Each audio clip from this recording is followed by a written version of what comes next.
Hi, good evening, everyone. Thank you all for coming. I really appreciate all of you coming here and loving and supporting all of us. We do appreciate that.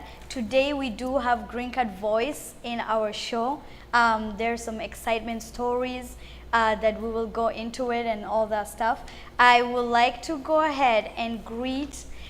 I decided to surprise you guys. It's gonna be like a greeting in all the culture, and I just wanted to respect and honor Green Card Voice. So I'm gonna kind of go down the greeting in different culture. I may be bad at it. Don't laugh at me. So I will go ahead and do that, and then after that we will introduce Tia and Zainab, and they'll go down the road. Assalamu alaikum is an Islamic word that says hi. And in Arabic, it will be marhaba. And habari is in Kenya, which says hi. So all this is just hi. If you can respond back to it and you know it, you are most welcome. Somali is iskawaran. Chinese is hi. I can't say it right. Hindi is namaste. Spanish is hola. French is salute.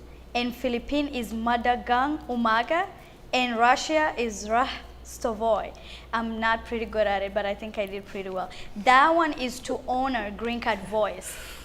We really appreciate different cultures, different interaction, interracial and all that stuff, being in one team and working towards that. I'm gonna go ahead over and have Tia introduce herself and tell us what she does for Green Card.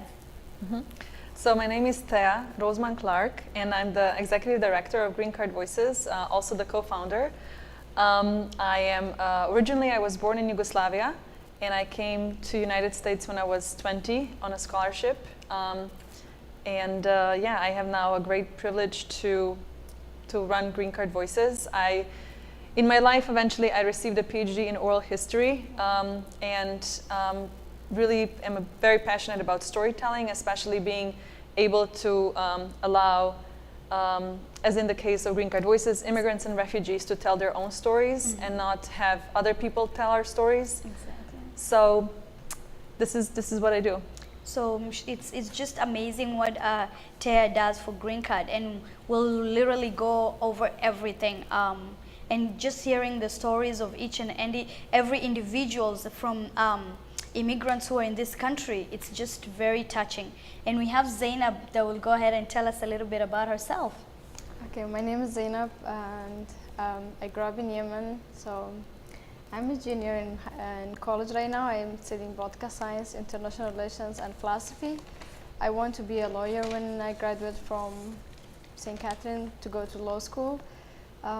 Now I work with Green Card Voices as Immigrants and Refugee Youth Ambassador, and I was one of the first people at the first book as well. Oh, amazing.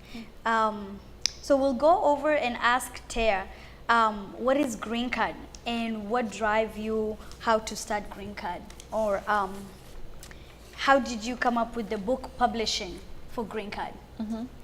So the organization started in 2013 when a group of us actually came together, and we felt it was really important that immigrants and refugees start to take back the narrative of who immigrants and refugees are, and just really sharing our own stories in first person, in our own voice. And initially we were doing recordings and doing videos, 5-minute videos. You can watch them on social media. And about 2 years in, and about 6 months before the current president became the president, the need even became and grew stronger. We really felt that immigration was such a hot political topic, and people had increasingly, more stereotypes, more generalization, and at the same time, people didn't have a lot of personal interaction, or even if they did, they really didn't know the stories of immigrants and refugees. So we felt it was really important to create a platform where the stories are shared. So we started recording and sharing the stories. It's really important to emphasize that we record and share stories of people coming from all 196 countries, because that's how many countries there are in the world. Amazing. And the reason why we're called Green Card Voices is because Green Card is your permanent residency. So it's essentially a moment where you sort of decide that you're going to become a part of this country, long term usually, so that's why the name.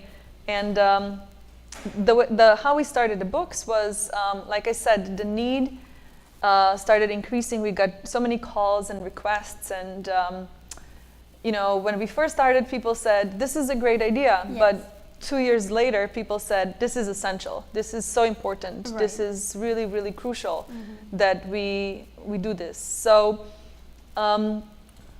we looked for ways how to make the stories even more, reach even wider audience. And a wonderful publisher here in town, Wising Publishing, said, you should do a book. So it was really, just many things that came together. They were also so wonderful to say, and you shouldn't do it through us. You should self-publish and use the money from the sales of the book to keep growing. Wow. So that's what we've been doing. Amazing. Because in the beginning, we were sort of dependent a lot of grant writing, which a lot of nonprofits are. But now more than 1/3 of our revenue comes from the book sales. Exactly. And we also have these exhibits for rent, so that's how we also get revenue. So yeah, we're so proud that in just a couple of short years we were able to publish 5 books. Wow. And sell over 15,000 Oh, copies. 15,000 Amazing, copies. amazing. Wow. No, you guys started off in 2013. Have you guys ever think about doing some other things other than books when you guys started off? Because I remember reading through your website, you guys talked about having almost 33 stories just that first year. And was that just in one high school? Was it just how difficult it is to get that in all Yeah, one we book? started with 35 that first year. We're now up to 350. Wow. And when we add more stories, it's very intentional how we do it. For example, if 350 Somali would say, we want to share the stories, we wouldn't say yes to all. Exactly. That is true. Because the way choose. we add this archive also, it's really important that it's very diverse in terms of country of origin, in terms of where people live, what their profession are, what their age is, and also how they came. Like some people come through green card lottery diversity visa, Exactly. some people through refugee status, some people through family reunification. True. There's so many different ways, and all this is reflected into the individual stories. And if you share all these different stories, this is how you break the stereotypes. That is true. And we, share stories of people that are very wealthy, people that are not, that work in meatpacking factory, people that are teachers, people that are nurses. I mean, you name it. And the whole goal is really to fight the whole single story concept that one nation or one population is one thing. Exactly. It's never the case. Yeah, But really to show those many, many, many layers. that is perfectly. I admire the stories, and it's amazing. It's very touching. And the thing that I love about the Green Card Voices, you're giving the dreamers a chance to say things that happen to them, really their lifestyle from back home and from their own mouth, and nobody has to tell them for you. That's amazing, and I appreciate that. So the books were written for a couple of schools. I think you guys did it. Can you go over that? Yeah, so Start off with Minneapolis. This one I know won a couple of awards here. Yes, I read that one locally. too. yes, So- won many awards. Yeah. I love this first picture. Is it in all the public libraries here? Oh yeah, Yeah. yeah. And we partnered with an all-immigrant public high school called Yes. Wellstone International High School Wow. in South Minneapolis. Oh. And I'm gonna show you at the very beginning. It's a map of. So do we you have. guys choose the schools that you want to? So it's always the schools that contact us. We have Okay. many more requests than we can fulfill. Exactly. And it's usually the teachers that work with these individuals, the students that say, Okay. these are the Wow. countries. The countries. We really that- try to do many continents and So the countries that they specifically covers the stories from Yemen, Somalia, Kenya, Cameroon, Sierra Leone, Haiti, and Mexico, Guatemala, Ecuador, China, all these countries, the stories coming from are amazing. I mean, heartwarming. And amazing thing that Ter and me went over yesterday that I got impressed with. So when you're immigrant and you're telling your story, there are some words that the person that is doing your publishing does not know what it is, and guess what they have for you? The Glossary. Glossary And simplifies. that literally interprets some words that you know from your culture, your tribe, and they say exactly what it is. So if you're reading a story and you're stuck in one of the word, For example, a great example is Duxi. yeah, Duxi. Like, for example, someone is sharing, saying, when I was younger, I went to Duxi, but someone, from a different culture, different background might not know that. So Exactly. then we have a little definition, Duxi, a Somali word for school. So, which is a Somali word for school is Duxi, where we used to go when we were kids. And if you're telling a story and you say, this is what I used to do when I was young, it kind of interprets it for you. So that is really amazing. So like you can read a book from anybody you want and you know the meaning out of it. I mean, how amazing is that?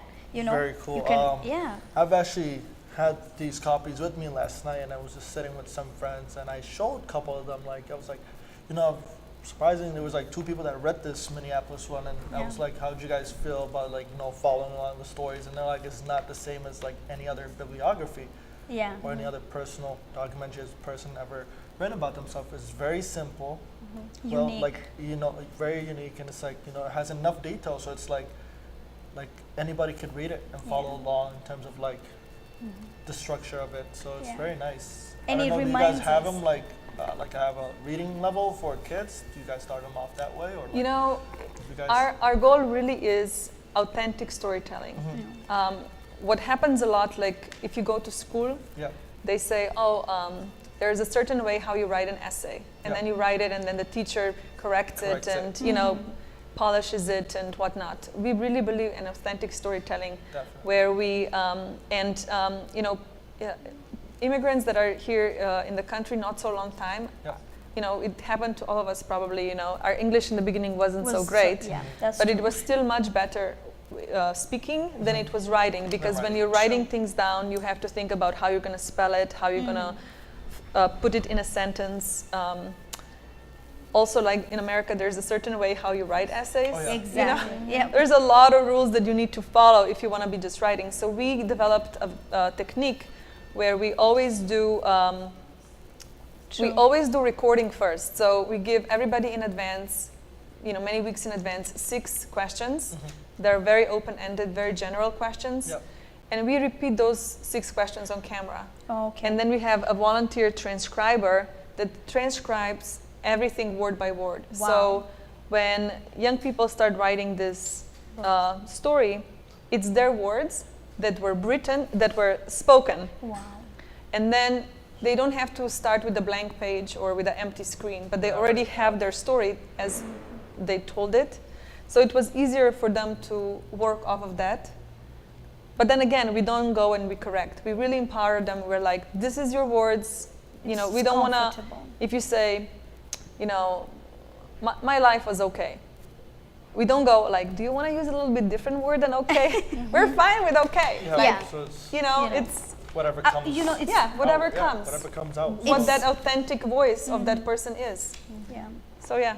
It's about what you are, what you're saying, your word, and that's what satisfies what you're really saying. And I think I like that. I really like that. Saying exactly where you came from, what you did, what you went through, how you went through it, coming from your own words and nobody changing it to satisfy their mindset or their mind. So that's good. I like that. So we're gonna go over, you did Minneapolis, and Zainab was one of the Minneapolis star for was Green 2 Card years ago. Voice. Yeah, Zainab, you did so much, and I mean, you've been a very successful person from Green Card Voice. You've done so much for the community. I mean, we are honored to have you over to our show today. Thank yeah, you. I was excited about seeing in Facebook that you went to the Twins game and you did the flag. How was that? That was amazing. How did you feel, like, you know, being in this big stadium and you know? Nervous? And nervous? Yeah. And I don't know how you pull it up. You just did it exactly how it's supposed to be done, and you're just Practice. happy. Yeah. Just happens. And a behind- smile. And a Fake smile. it until you make But it. it's like baseball games are a huge thing. Yes, I like that 30,000 about, people. Yeah, I like that Yeah. about nowadays in the U.S. sports are definitely playing a big role of like having different people come there. Like I had a friend of mine at the Red Sox game in Boston. She threw the first pitch, and she's like a big activist. So it's like I like how they're doing that. Yeah. It's, like, it's normalizing, especially that being America's game. That's a big. 2 years ago, similar thing, first pitch happened with Wendy St. Philippe from Haiti, who's also an author, and he threw the first pitch. Wow. And while they do that, and same with Zainab, on the big screen, they show their photo and the speaker Yeah. read their entire bio. That is. Wow. Where they're from, what they're doing. Amazing. So it's So they tell their you story. reach 30,000 people, in 2 minutes. Wow. It's how much work we have to do on social media to do that. I know where you're coming from with that. So I'm gonna read a little bit of story of Zainab, and then after that we'll go over some other things. Zainab Abdi was born in Yemen. After a revolution erupted in Yemen, she fled to Egypt and eventually made it to Minnesota in 2014. She graduated from high school in Minneapolis with a 4.0 GPA and was the president of the student council and the captain of the girls soccer team. I mean, she was new to the country, and she still pulled this off. I'm with 4.0 GPA and not speaking a good English. Amazing. I don't know what to tell you. I didn't even get that in high school, but good job, Zainab. And a captain as a soccer team. She did all this while being in a country only for 2 years. She's now a junior at St. Kate's Catherine University, studying political science, international relations, and philosophy. She serves as Senate Chair and RA. What is an RA? Can you tell us a little bit about that? So RA is like resident advisor. So I work in the dorms for people who live on campus. I am the one responsible about them, making activities, making sure that they are engaged in the community and know everything about like campus and how if they have any problem, I'm there to help them. So it's like all the jobs in one position. Wow. So why did you choose to become an RA? What is the story behind that? First, because I need the money to live on campus. Oh. Second, I love being with first years and with students who just arrived and live on campus. They really need to know what campus looks like and what resources that they need to go through. And most of them, they are homesick and they miss their family. So I really I like to be there as like second mom and treat them as like my kids, even though we are in the same age. Yes, amazing. So you do all this on your own. You make sure everything goes perfect. You help other new students and everything. How do you manage all that? I don't know, eating chocolates maybe? Oh, that's a good one, thank you. So while she does all that on her own in St. Kate's, Zainab had a pleasure meeting with Malala. If anybody knows Malala, you know what I'm talking about, right? I mean, she is amazing. And how did you meet Malala? She came to Minneapolis in 2016, I believe in the end of June. Yes. So she was giving a speech at the Target Field, and that day Thea was like, hey Zainab, we have tickets, we're gonna go to the Target Field. I was like, oh, that's great, we're gonna go there and we're gonna watch her and like see her speaking. But before, like during the same day, a night before, someone talked to me and they said, oh, we need you to come, there is going to be an event. I said, oh, why this event? I have work, I can't make it. Sure. And they said, oh, it's important, you should come. So when I came there, like Malala was there and I talked to Thea and I was like, hey, Malala is gonna be there and I need a book. And Thea was like, oh, we're gonna see her at the Target Field. I was like, no, we are having special lunch with her. Oh, wow, Even better. amazing. So I quickly got Got the books and wow. And I give her the book. That's how our relationship was started? like more connected, because she had the book to read about my story Wow. closely, and she gave me her book as well. And it was just amazing experience. Good. I never imagined that You will meet her. Malala. I mean, Yeah. I just kept seeing her events after events. I mean, she's tremendously amazing, and the message she sends out there is just beyond anything. And I was excited that you met with her and you did all that with her. And So I hear that you're writing a book with her.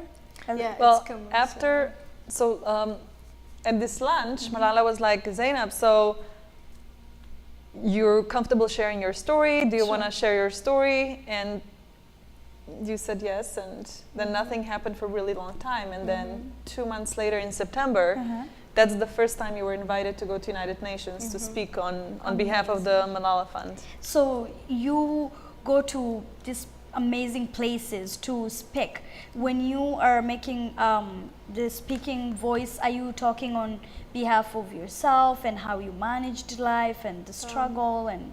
Mostly I share my story, but I always focus on like the unheard stories. For example, like the Malala Fund focuses more of girls' education, and it's very important for me because I stopped going to school for 2 years because of the war that was going on. Yes. So it's very important for me why girls should go to school, and even if it's in the middle of the war, and that's what built the relationship very well between their organization and my passion.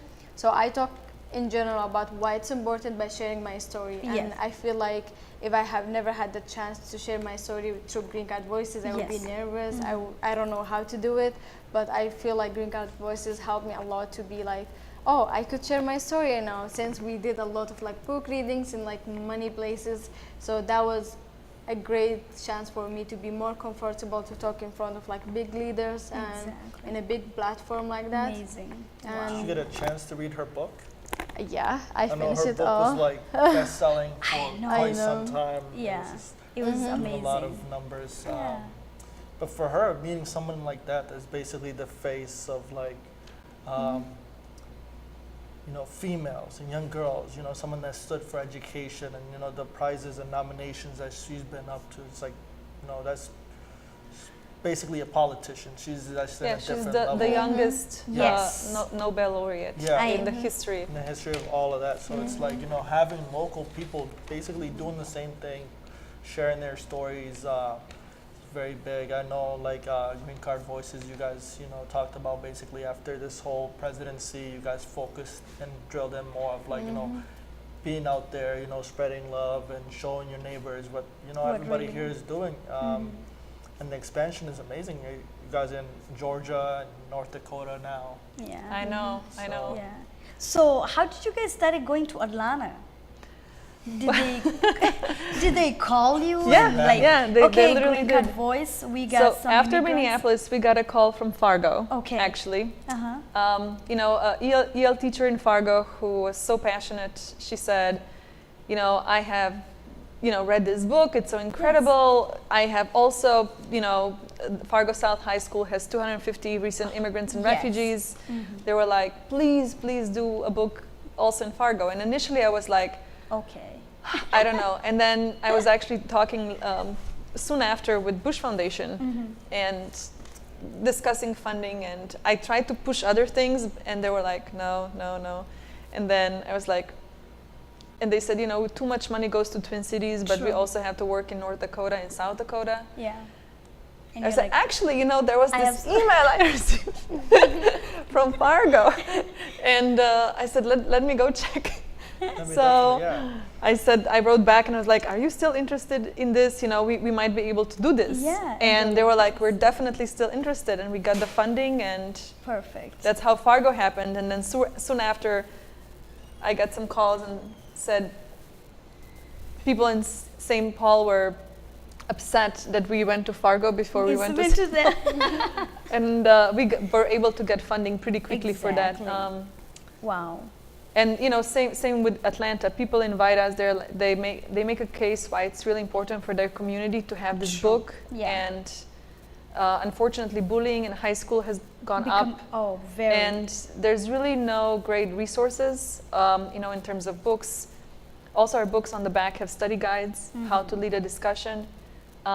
So we, you know, we try to scale as much as we can nationally. And also this year we're going to do a book in Milwaukee and Madison and hopefully in Sioux Falls, South Amazing. Dakota. So there'll be more stories coming. oh yeah, Excited about that. And Excited. You guys Zainab just has do, been- high school students? so yeah, we've done a series with high school students. That's the Green Card Youth Voices, all this Minneapolis. rainbow colors, you know. And then this past year we did Green Card Entrepreneur Voices. For the first time, it's 20 entrepreneurs.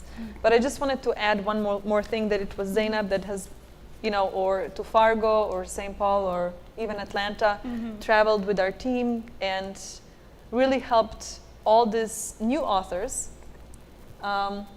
understand how the whole recording process is, how the writing the book is, and after how it is when you have to speak in front of journalists, you have book readings, you have to all of a sudden you get a platform just because you're like now a book author, and Yeah, exactly. People are looking at you and listening so to you. she's been just wonderful, and we're also so proud of so many of other authors. We've had 3 authors from our Fargo book that actually testified in front of the state capitol in Bismarck when they were debating the legislation that would ban refugee resettlement. Yeah. And they were able to share their stories and positively affect so that legislation didn't pass. Wow. So, it's amazing. examples like this that are changes. really great. Yeah, they're changing lives. They are, and it's an encouragement as well for the community. Like people standing up for themselves. They have to talk and make the voice, and that's amazing part of it. And I admire that. So it's for the entrepreneur one. I really like it. So can you tell us a little bit about that, where you have each author there being an immigrant and starting their own businesses in United States? And so are they telling us their stories and how they've come a long way to literally starting their own businesses, right? Yes. Is that correct? So our goal really is to publish books where we have youth voices and we have entrepreneur voices, artist voices, doctors. I mean, just try to capture as many different professions, government workers, talk show hosts, all. Because we really believe that when people relate to one another, it's usually through profession or it's peer-to-peer, right? So if you're a high school student, reading a story of another high school student who talks about, which major they're choosing, soccer they're playing in their free time, all these things, how they're perhaps like having some tensions with the brother or sister because they have to share a room. They can relate, right? To that, So being an immigrant or being an refugee is just like another part to the story, but it's not the only story. Exactly. So, There's so more into it. Yeah, so with entrepreneurs, we really wanted to also capture that. And I don't know if you know, but immigrants are actually more likely to start a business compared to people born in the US. So we really wanted to not only capture the immigrant or refugee story, their life story, but also talk a little bit more about why they started a business and how it's going, what are the challenges and opportunities that they've had here in terms of their business, and what are some of the lessons they learned. Perfect. Because we really wanted to, and it's 20 stories from 19 countries. Wow. So it's very, very rare to find. Yeah, and very many different fields also. Do they go through like the same recording process as well? Yes, exactly. So it's just basically the same way stories are told. Yes, they verbally first tell the story, we type it all up, then they receive that, and they're really good in writing, so they don't need as much support. Whereas with students, we literally meet in person one-on-one, and there should just be like a whole course. I know there's like I'm not sure if you know like a place called the Telling Room. If you've heard the Telling Room, it's based down in the East Coast, but they kind of do something very similar. More of like they don't focus on immigrant stories, but more of like the way recorded storytelling kind of thing. Yeah, but it's just StoryCorps is a similar one on radio. But yeah, we try to combine, because every story has a written piece, and in the end, it's a link to the video. Okay. Because every story is long, but we edit it down to 5 minutes. Yeah, I was just seeing the scan codes on these things. So if you scan them, there's that whole... You scan, the video starts playing. Yeah, they show up. Is it just the audio or more of like a... No, it's an actual video. Video of a person telling their story. Yep. It's edited to 5 minutes, because usually they can talk even, for an hour. But it's 5 minutes. We add a lot of their personal photos. So for example, like if you click on Zainab's video, you can see how she looked like when she was baby. That will be 2014. Baby, and then 5 years, and then 10 years. Yeah. So, Tia, I have a quick question. So, what are the obstacles that you can tell me about green card when you started it, how it went through, what did you go through just to go, I mean, doing all this amazing work, hearing all these stories, and what are the obstacles you went through just to get where you are right now? It's a great question. Yes. You know, traditional funders of nonprofits,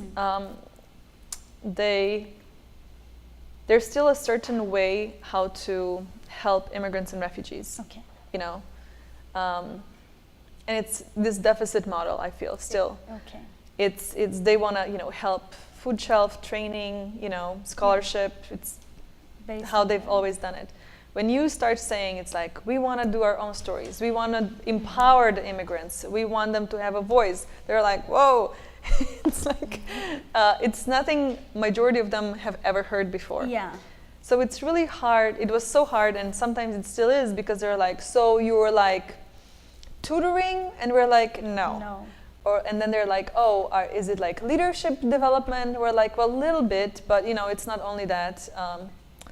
And then it's just, it's something that's, let's say, very unique, and some funders are confused, but some funders do get it. Exactly. So it was just really hard to get enough people to like what we're doing and to Exactly. support us financially. But I do have to say, we pride ourselves, and Hiba Abdi, our board member, is here, Hi, Hibo. that we have a majority immigrant board, Yes. that we're immigrant-led. We feel it's really important that you know, it's led by immigrants and refugees. So that also hasn't been easy, because Exactly. usually the Exactly. most amazing immigrants and refugees are doing 5 things, and if you tell them like, do you want to be on the board as a volunteer Yeah. without pay? It's like, Yeah, I have a good lot luck. of things to do. Yeah, exactly. Who doesn't So, want to but get you paid? know, through hard work and commitment, Yeah. we found the right people, and eventually it's Want going to do really that. smoothly. Well, Yeah. that's Amazing. really, really good. Like, So- me and Shukri were talking, and Yeah. we're like, you know, just the idea of getting this started, and we're like, out of all the guests that we had so far, Exactly. like, we could relate to Green Card Voices the most. It's basically, Yeah. and that's the message that we want to send out there. Sometimes, you know, hobbies are fun. Hobbies Exactly. are what makes things don't- change. You know, do things. True. It's a nonprofit. Yeah. You know, just do You it don't for the have right to get cause. paid. Yeah. You So don't just- have to get paid. There's a You lot just of have people to do what yeah, you that love. would do those things. Yeah, But no, so in the happy. beginning, you know, it started with one desk.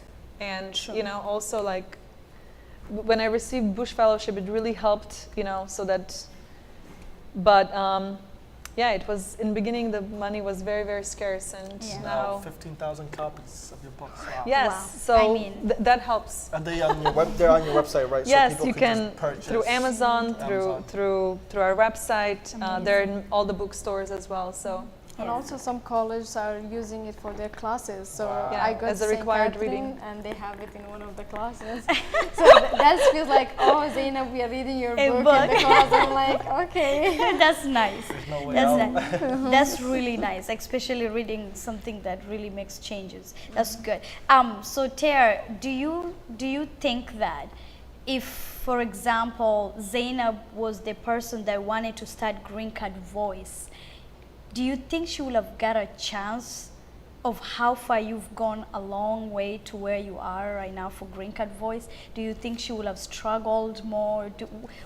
Can you tell me a little bit about we were talking about this a little bit Yes, yesterday. yeah. How definitely, you know, on one hand, I always talk about how immigrants and refugees, you know, our stories are in many ways similar, and I think that if we unite, and become we are going to be stronger, because nationwide, 43 million immigrants and refugees. I mean, Sure. that represents 16% of all the population. So exactly. I know we come from many different parts, and you know, culturally, religiously, you know, racially, we're different, but in some ways we're also very similar, because True. I have, you know, Same. my parents are still back in my country. My sister, I don't know, your mother, My or family are your still family, there, you know, and kids. similar, and so there's definitely things that we can understand how it is like living constantly in the space of in between. True. You speak two languages and sort of dream in two languages, and have, you know, education from two different countries, Sure. and you know, so but I do wanted to acknowledge how, you know, Yeah. Chimamanda Adichie, who wrote Americana, I still remember, she's from Nigeria, and she said, I quote, you know, I left Lagos, Nigeria, and I left as a Nigerian, you know, in a surrounded by my fellow Nigerian, and I landed in Newark, New Jersey, and I landed as a black woman. Wow. And we really also have to acknowledge that in this land that we're here, Yeah. there are certain there's a reality here True. that without any of my choosing or you know doing, I landed here also, you know, Yes. as a white person, Yeah. you know, which comes with privilege, and you know, or a Ukrainian or an Australian, you know, or someone from Morocco, you know, and then, you know, perhaps might have some privileges, and then Exactly. it's difficult. That's why I always say this is where we should be, you know, immigrants towards another immigrant should be the strongest ally That is and true. support each other and have each other's back. You know, that's and go back to your question, you know, Zainab is outstanding, by the way. Amazing, So I yeah. have actually, you gave her as an example. So I actually, in this case, because she's a superwoman, I have no doubt she would do a great job. Exactly. feeling But she would. Yeah. I mean, I'm 42. She's, I mean, there's just like it's a strange comparison, right? But Yeah. I do, you know, I do believe that there's definitely certain realities in the United States where it's Sure. definitely harder for some people. To get You know, because let's face it, people don't even understand I'm an immigrant, like if I'm walking until I open my mouth usually. And they're like, oh, there's some accent. And they're like, where are you from? So, but yeah, Amazing. it's something that it's unfortunately the reality of the reality. United States Exactly. and Yep. the history and the political reality and all that legacy. True. But people are, like, one thing I realized about the USA, and especially traveling a lot, I've been to almost 30-something states, it's like they're getting to a point now that they love uniqueness and they love, like, someone that's different. True. It's like, even though they might not relate to you, they kind of want to get to know. And, like, Exactly. definitely having a book in their hand, you know, some physical copy is, well, this is changing That so is fast. why people in the Midwest especially love it, because here the culture especially, people are reluctant, they don't want to make a mistake, they Yes. are like, oh, I'm Yeah, very better polite. just like keep to myself. Yeah. But they love, there's a reading culture here. And they Exactly. love reading and they love, you know, book clubs and book readings, right? Like maybe you can share a little bit how people come and there's a Q&A and then they're a little bit braver Yeah. because I they came feel to- like it's, oh, this is person who's okay that I ask a question because Yeah. they wrote a book True. about it. So it's going to be okay. So they're a little bit braver. Exactly. I came to some of the book reading in one of the event, and I got struck by the fact that these kids' English was so hard to explain their story. But the thing that catch me was the fact that no matter how difficult it was, no matter, they still stood up there in front of everyone and they just kept talking. And I was like, I would have not even done that. I would have been scared of, like, my English is not perfect. I don't even know if they're understanding what I'm saying. You know, I would have been nervous. But just watching them that day when they were reading their books and all that, I was like amazingly stunned by that, you know. And it's just the encouragement that we give back, sitting there showing them that we are listening, you know, keep up doing that. And you calling everybody, sending the messages out there, and just supporting each other is just great, you know. And that's why I was like, I have to have Green Card voice here, and we need to hear your stories and all that stuff, you know. It's beautiful. What's next for you guys? You guys have Yeah. like a book coming up or So they have a couple of new books. state? Yeah, so we have these exhibits that you can see some banners. So we have several sets of 20. There's going to be a whole tour of all the St. Paul high schools and Actually, on the 29th, we're going to be at the Landmark Center with the exhibit because the Ooh, largest naturalization ceremony is happening. So Wow. we're very excited about that. Amazing. Yeah, It's and exciting. just doing more books, more recordings. We have a lot of requests, so just making sure we pick those that the communities will really benefit the most. True.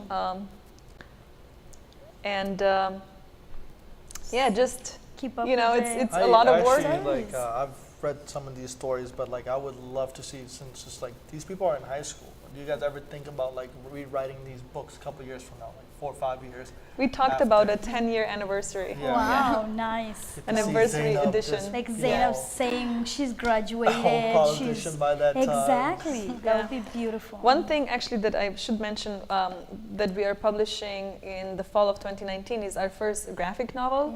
Oh. So it's going to be 12 stories that we recorded that are going to be illustrated by immigrant and refugee illustrators, majority of them, but also some that are not. Amazing. But graphic novels are really popular. Yeah. And the librarians tell us that they're even more checked out than regular books. Oh, nice. That's nice. So we want to reach, mainstream. We want stories to be really accessible. Yes. So yeah, just. So does Green Card Voice get volunteers to do different kind of things if some friends or family wants to participate and do those kind of stuff and help you guys? What are the options they have? Yes, definitely. Yeah, Yes. we have a lot of volunteers. Oh, Zainab, you got work for them, huh? I'm kind of like the support person. Exactly, there, but yeah. I met a lot of the volunteers that they worked Okay. with Green Card Voices, and it's just so amazing. Even in my school, there's a lot of people asking, how can I volunteer at Green Card Voices? Yeah. And for the upcoming event, we have the Bush Foundation Network that's coming in October. Okay. Yeah, the Bush Connect conference. Every year we're at a Festival of Nations, 4 days. Every year we have an annual gala where we raise money.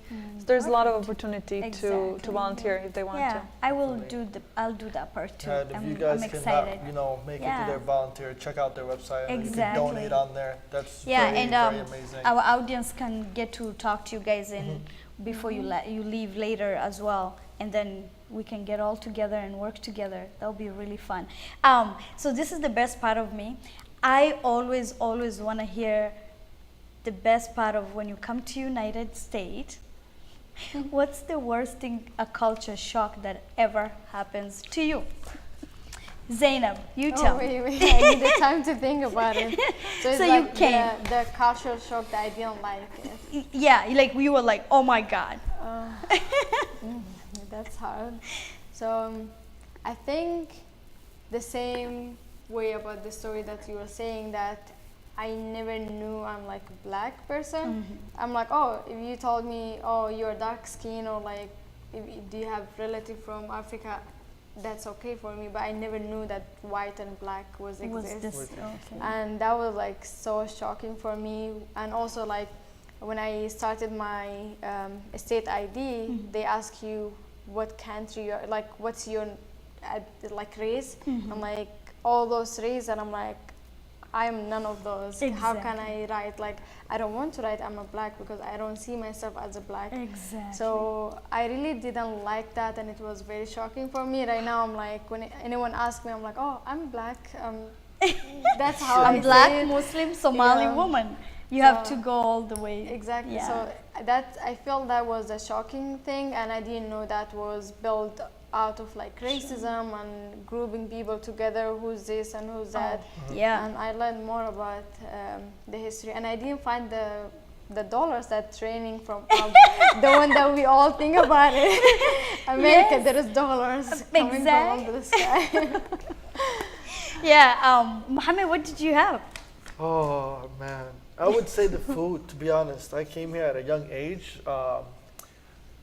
It was not that big of a culture shock when I first came here, but You were the I've city seen- boy, huh? yeah, I lived in Cairo before I came to the U.S. So it's like everything was pretty much the same. Oh, But okay. the only big difference that I reacted to was the food. And I would say even if you spend a month outside of the USA, you come back here, You nothing still- has flavor. And it's like, it would take you weeks of just getting your diet back. And it's True. like, Dad was like, oh my God, what is going on? I thought I was going to die for a while. And now it's like, I don't even ask where the food is from. It's like, oh, I'm used to this It stuff. doesn't So Yeah. What about you, Ter? It's a great question. You know, I finished my 2 years of university in my home country, and then I still remember I took a long, you know, it was a scholarship. I was obviously excited. I didn't anticipate getting it, Sure. so it was strange. None of the members of my family ever traveled to United States, so it was really like I'm signing my life away. I was not prepared. I still remember like driving really long time to Venice, boarding a plane, to London, then to New York, then to Minneapolis, and because I was a student in Eau Claire, Wisconsin, this tiny town in Wisconsin. So by the time we came to Minneapolis, I felt like that I was traveling for 2 days. I was like, it's just like, oh my gosh, with every passing moment, I was like, I am so far away. I am so far away. Like, and then still in Minneapolis, I had to wait for a van. oh my God. And then go to Eau Claire, 2 more hours, and I know I landed and I was in a dorm, all female dorm with the RA. Okay, you like Wow. your RA, I hope so. So So the travel was mostly your culture no, but shock. just when I came, I think the biggest culture shock was just this sheer realization that I am so far away. Oh.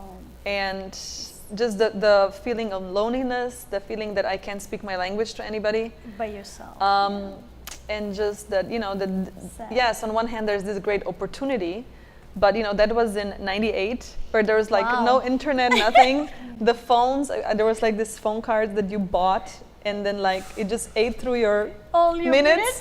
Like- that is even if you work and you make money. Yeah, it Buy was it. like so short, and I was like, "Hi," and my mom was like, "Are you okay?" And I was like, "Yes, I'm okay." I didn't even want to say anything bad because You don't it want would to worry eat through them. my minutes if I explained. The whole story. Yeah. So it was just the loneliness, and really, the Americans to me at the time, the culture shock was like they say, "How are you?" but they just keep on walking. Yeah. Or like they had big smile and they were like, "Hi," and that, like I thought, "Ooh, they're my friend." But then They're like not. next time they come to the class, they're like, They don't know you. so it was just this Oh, long list. that is amazing. This is my best part. So my culture shock, it's amazing. When we first came to America, we went to Atlanta. We stayed there for a year. Story short, we went to Atlanta High School, matter of fact, and we will wear a hijab, and people looked at us different. They called us African, and we were like, and then when we were in class, the teacher will ask a question, and we'll raise our hand, like back home, and they will all laugh at us. So we were like, why are they laughing? Trying to figure that out all the damn time. One day I got mad. I'm like, you better stop doing that. And I got suspended because I was really, really mad. Another culture shock was the food. If you guys remember back home, we have amazing food and all that stuff, but there are specific things we ate on a celebration time, like chicken, only on Eid day, or like goat, we'll get all that stuff. But in America, it was all over the place. The eggs you can eat every time. It was great. So there's a lot of culture shock. We all have a story behind everything. But I'm gonna cut this too short. But that's what makes us. That's what makes us Yes, unique. That's, yes. That's what makes Exactly. us strong. That And- we're able, yeah. to adapt to new cultures, assimilate. So True. Does anybody have a question from the audience side? Anybody? What's one thing that made you really happy about America? Yeah. Like just Do you want to initially? start? Yeah, I think seeing my mom after 17 years, Oh. that made me happy because I didn't grow up with my mom or my dad. I grew up with my grandma and my dad's family. So that was amazing seeing my 2 little sisters who were born here. Amazing. The snow. Oh, very nice. For me, I guess if I look at my past 20 years here now, it was meeting my husband here, and now we have two daughters that are half American and half Slovenian. So Beautiful. Yeah. For me, I will say opportunities, jobs, schools for free, our voices. You have a right of anything you want.